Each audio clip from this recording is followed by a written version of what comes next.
ಈಗ ಒಂದು 4 ವರ್ಷದ ಕೆಳಗೆ ನನ್ನ ಗ್ಯಾಸ್ ಟ್ರಬಲ್ ಶುರುವಾಗಿತ್ತು. ಹೊಟ್ಟೆ ನೋವು, ಎದೆ ನೋವು, ಮಸಲ್ಸ್ ನೋವು ತಿಳ್ಕೊಳಕ್ಕೆ 10 ಪರೀಕ್ಷೆಗಳು. ನಾನು ಅಮೃತ ಬಿಂದು ತಗೊಳಕ್ಕೆ ಶುರು ಮಾಡಿದಾಗಿಂದ ಆರಾಮಾಗಿದ್ದೀನಿ. ಬಿಡದಿ ಟೌನ್ಶಿಪ್ಗೆ ರೈತರಿಂದ ವಿರೋಧ ವ್ಯಕ್ತವಾಗ್ತಾ ಇದೆ. ರೈತರ ಹೋರಾಟಕ್ಕೆ JDS ಕೂಡ ಬೆಂಬಲವನ್ನು ಕೊಡ್ತಾ ಇದೆ. ನಿನ್ನೆ ನಿಖಿಲ್ ಕುಮಾರಸ್ವಾಮಿ ಅವರು 3 ಗ್ರಾಮಗಳಿಗೆ ಭೇಟಿಯನ್ನು ನೀಡಿದರು, ಸುದ್ದಿಗೋಷ್ಠಿಯನ್ನು ಕೂಡ ನಡೆಸಿದ್ರು. ಹಾಗೆ ಕುಮಾರಸ್ವಾಮಿ ಅವರು ಕೂಡ ನಾವು ರೈತರ ಜೊತೆ ಇದ್ದೇವೆ ಅನ್ನೋದನ್ನು ಹೇಳಿದ್ದಾರೆ. ಈ ನಡುವೆ ಬೃಹತ್ ಪಾದಯಾತ್ರೆಯನ್ನು ನಡೆಸೋದಕ್ಕೂ ಕೂಡ ದಳಪತಿಗಳು ಸಿದ್ಧತೆಯನ್ನು ಮಾಡ್ತಾ ಇದ್ದಾರೆ. ಈ ನಡುವೆ DK ಶಿವಕುಮಾರ್ ಅವರು ಒಂದು ಬ್ರಹ್ಮಾಸ್ತ್ರವನ್ನು ಹೂಡಿದ್ದಾರೆ.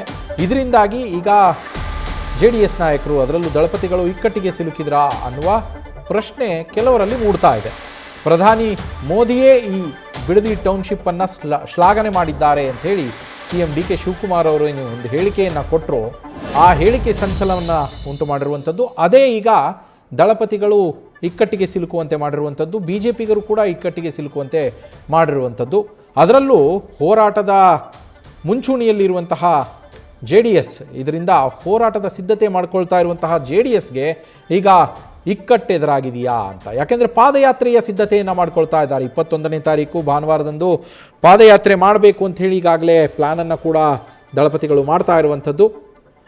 ಈ ನಿಟ್ಟಿನಲ್ಲಿ ತಯಾರಿಗಳು ನಡೆಸ್ತಾ ಇರುವಂತಹ ಸಂದರ್ಭದಲ್ಲಿ DK ಶಿವಕುಮಾರ್ ಹೂಡಿದಂತಹ ಈ ಮೋದಿ ಹೆಸರಿನ ಬ್ರಹ್ಮಾಸ್ತ್ರ ಏನಿದೆ, ಇದು ದಳನಾಯಕರನ್ನು, ಮೈತ್ರಿ ಪಡೆಯಲ್ಲಿ ಇರುವಂತಹ ದಳನಾಯಕರನ್ನು ಇಕ್ಕಟ್ಟಿಗೆ ಸಿಲುಕಿಸ್ತಾ ಅನ್ನುವ ಪ್ರಶ್ನೆ.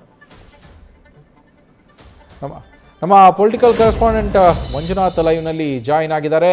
ಮಂಜುನಾಥ್, ಮೋದಿ ಹೆಸರನ್ನು ಬಳಸಿ ದೋಸ್ತಿ ಪಡೆಯನ್ನು ಕಟ್ಟಿಹಾಕುವ ತಂತ್ರವನ್ನೇನಾದರೂ DK ಶಿವಕುಮಾರ್ ಅವರು ಹೂಡಿದ್ರಾ ಅಂತ ಬಿಡದಿ ಟೌನ್ಶಿಪ್ಗೆ ವ್ಯಕ್ತವಾಗ್ತಾ ಇರುವ ವಿರೋಧಕ್ಕೆ?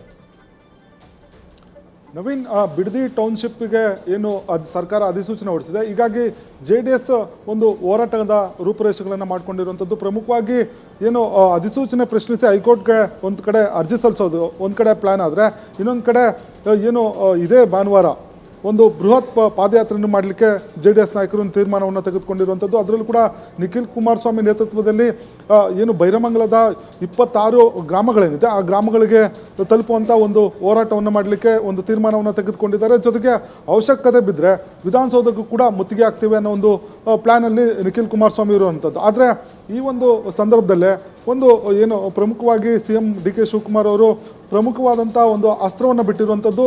ಅದರಲ್ಲೂ ಕೂಡ ಏನು ಟೌನ್ಶಿಪ್ ವಿಚಾರವಾಗಿ JDS ನಾಯಕರು ಹೋರಾಟ ಮಾಡ್ತಿದ್ರೆ ಅದಕ್ಕೆ ಏನು ಮೋದಿಯವರು ಪ್ರಮುಖವಾಗಿ ಏನು ಭೇಟಿ ಮಾಡಿದರು, DK ಶಿವಕುಮಾರ್ ಅವರು ಮೋದಿಯವರನ್ನು ಭೇಟಿ ಮಾಡಿದರು. ಆ ಸಂದರ್ಭದಲ್ಲಿ ಟೌನ್ಶಿಪ್ ವಿಚಾರವಾಗಿ ಚರ್ಚೆ ಆಗಿದೆ. ಆ ಸಂದರ್ಭದಲ್ಲಿ ಟೌನ್ಶಿಪ್ ಬಗ್ಗೆ ಶ್ಲಾಘನೆಯನ್ನು ಮಾಡಿದ್ದಾರೆ ಮೋದಿಯವರು ಅನ್ನೋ ಮಾತನ್ನು ಹೇಳಿರುವಂಥದ್ದು. ಇದು ಎಲ್ಲ ಒಂದು ಕಡೆ JDS ನಾಯಕರಿಗೆ, ಅದರಲ್ಲೂ ಕೂಡ ಕುಮಾರಸ್ವಾಮಿ ಆಗಿರ್ಬೋದು ಅಥವಾ ನಿಖಿಲ್ ಕುಮಾರಸ್ವಾಮಿ ಆಗಿರ್ಬೋದು, ಇವ್ರಿಗೆ ಒಂದು ಇಕ್ಕಟ್ಟಿನ ಪರಿಸ್ಥಿತಿಗೆ ತಲುಪಿರುವಂಥದ್ದು. ಯಾಕಂದರೆ ತಮ್ಮ ಮೈತ್ರಿ ಪಕ್ಷದ ನಾಯಕರು, ಪರಮೋಚ್ಚದ ನಾಯಕರು ಇವರೇ ವಿರೋಧ ಅಂದರೆ ಸರ್ಕಾರದ ಪರವಾಗಿ ಅಥವಾ CM ಪರವಾಗಿ ನಿಂತರೆ ನಮಗೆ ಹೋರಾಟ ಮಾಡುವಂಥ ರೈತರಿಗೆ ಯಾವ ರೀತಿ ಸಂದೇಶ ಹೋಗುತ್ತೆ ಅನ್ನೋದು JDS ನಾಯಕರ ಒಂದು ನಿಲುವಾಗಿರುವಂಥದ್ದು. ಆದರೆ ಈ ಒಂದು ಹೇಳಿಕೆ ಹೇಳಿದ್ದಾರೋ ಇಲ್ವೋ ಅನ್ನೋದ್ರ ಬಗ್ಗೆ ಸಾಕಷ್ಟು ಅನುಮಾನಗಳು ಕೂಡ ಕುಮಾರಸ್ವಾಮಿ, ನಿಖಿಲ್ ಅವ್ರಿಗೆ ಇರುವಂಥದ್ದು. ಹಾಗಾಗಿ ಒಂದು ವೇಳೆ ಅವಶ್ಯಕತೆ ಬಿದ್ದರೆ ಪ್ರಧಾನಿ ನರೇಂದ್ರ ಮೋದಿ ಅವ್ರಿಗೂ ಕೂಡ ಪತ್ರ ಬರೆದು ಈ ಒಂದು ವಿಚಾರವನ್ನು ರೈತರು ಯಾವ ರೀತಿ ಸಮಸ್ಯೆ ಎದುರಿಸ್ತಾ ಇದ್ದಾರೆ, ಜೊತೆಗೆ ಇಲ್ಲಿರುವಂಥ ಫಲವತ್ತಾದ ಭೂಮಿ ಏನಿದೆ, ಸೊ ಇಲ್ಲಿ ಯಾಕೆ ಟೌನ್ಶಿಪ್ ವಿರೋಧ ಮಾಡ್ತಾ ಇದ್ದೇವೆ ಅನ್ನೋದ್ರ ಬಗ್ಗೆ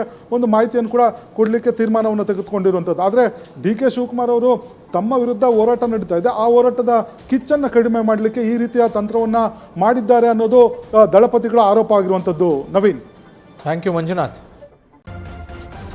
ನ್ಯೂಸ್ ಫಸ್ಟ್, ನಿರ್ಭೀತಿಯಿಂದ ನಿಮ್ಮ ಪರವಾಗಿ.